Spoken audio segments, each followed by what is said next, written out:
Patrick Oyay is in Juba and now joins us live for more. Patrick, what is the situation in the Upper Nile State?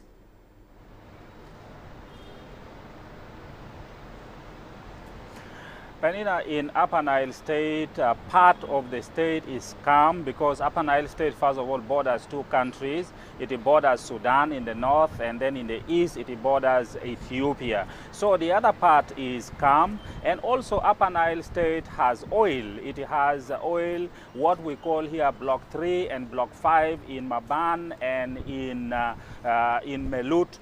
These areas are also producing oil, and they are one of the areas that the resumption of oil has taken place in. So the oil production is going on, and in other parts of the state, in Malakal, life is back to normal, even though there was fear. In another part like Reng, life is also back to normal. But on the eastern side, which borders Ethiopia, the fighting which was there has also stopped. The bombardment that had been taking place has also stopped. But most of the people have run away from the place. We are told most of them have crossed to Ethiopia because the fear of unknown that maybe the government troops would make more advances in the area and then people would be killed. So many people have actually run away from the place. But the actual fighting now is not taking place, Penina. Patrick, President Kiir fired the governor of the state. Do we know why? And when should we expect the replacement to take over?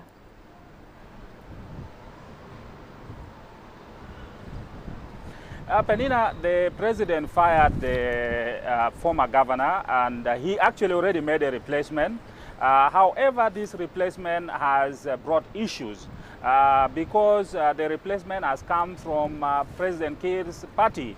Yet the peace agreement of 2018 provides that the replacement or that state has to be actually manned by a person from the opposition group led by Riek Machar. So the group of Riek Machar has actually rejected that appointment of James Koang, who is a Lieutenant-General in the army. He was in charge of training and research. Now he has been appointed as a governor. But there is also a lot of dynamics to this because, first of all, James Koang comes from the Nuer ethnic group.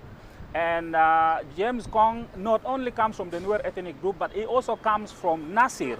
And another thing is that the Nuer are the majority in Upper Nile State, but there have never been a governor and a deputy governor from that community. So the conflict also has some bit of ethnical dimension. And President Salva Kiir is trying to do this. And yesterday, actually, he talked extensively about this. He said he wants peace in that place. He does not want fighting to continue. And he believes James Koang coming from Nasir and the fighting that has been taking place in Nasir, James Koang is the right person to bring peace to the area.